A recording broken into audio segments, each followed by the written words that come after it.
Hola, bonics i boniques! El meu nom és Patricia Orozco Gómez i vinc a parlar-vos sobre el curs d'Immersió Lingüística de la UMP, és a dir, de la Universitat Menéndez Pelayo. Això és una beca del Ministeri que tu demanes per fer un curs d'agilitat oral en llengua anglesa. La beca cobreix totes les despeses, és a dir, allotjament, dietes, material per al curs, però tu has d'abonar 100 euros de matrícula i pagar la mobilitat. És a dir, si jo soc d'Altea i trie la seu de Sevilla, doncs l'autobús, la gasolina, l'avió, això ho pagues tu també. Hi ha seus al voltant de tota Espanya, estan per tot arreu, o sigui que si la teva situació econòmica no et permet anar fins a Galícia, pots triar a la teva mateixa comunitat també una seu. Jo, per exemple, el primer any vaig triar Santander, el segon vaig anar a Cuenca i el tercer a la línia de la Concepció, a Cádiz. Sí, em van donar la beca 3 vegades. Pense que un dels requisits, perquè hi ha molts, hauríeu de mirar el butlletí per informar-vos, però un dels requisits és que et donen la beca MEC i si te la concedeixen és molt probable que aquesta també. O sigui que jo he pogut gaudir d'aquesta beca 3 vegades. Més tard vos conté les experiències. El procediment és que tu has de sol·licitar aquesta beca, quan ha sigut acceptada has de fer una prova de nivell perquè després t'han de ficar en un grup coherent al teu nivell, evidentment. Encara que després en arribar allà a la teva seu i en començar el curs, el primer dia també fas una prova de nivell per a que puguen quadrar perfectament els grups i tot el món estiga a gust i pugui participar i aprendre i tot això. Bé, després el que has de fer és triar una seu. Com vos he dit, hi ha moltes seus, o sigui que podeu triar el vostre gust i segons la vostra situació també.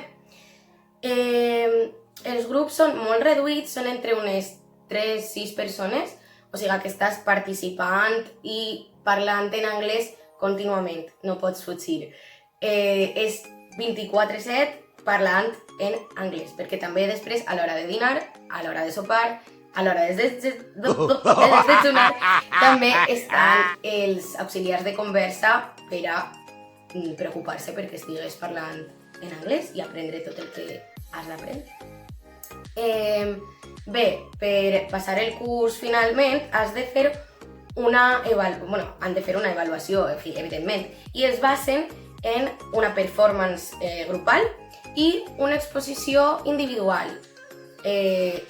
Normalment és prou senzill, és molt divertit, o sigui que no hi ha problema.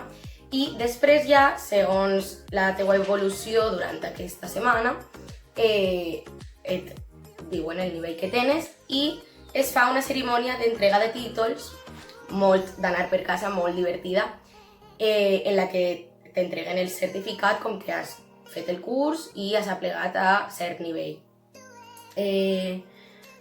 Bé, la meva opinió. Recorde que el primer any vaig anar a Santander i em vaig allotjar a les Caballerices de la península del Palau de la Magdalena, o sigui que va ser preciós.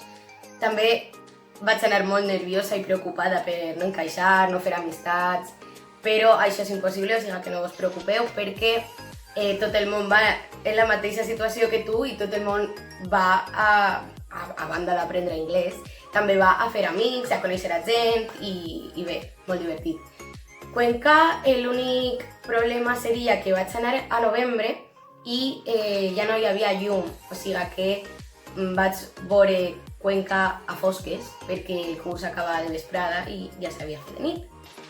I l'últim any va ser també divertit i diferent perquè no vaig anar a soles, sinó que vaig anar amb un amic meu que també va demanar la beca, la van acceptar i va demanar la mateixa seu que jo.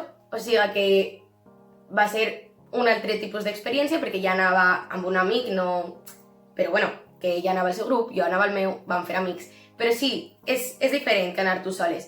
Igualment, qualsevol de les dues ocasions i a les 3 experiències que vaig viure, vaig fer molts amics tant professors com alumnes, tot el món era molt divertit i va ser una setmana de desconnexió i també és intensa perquè has d'estar donant-li fort a l'anglès, però la recomane molt, molt, molt.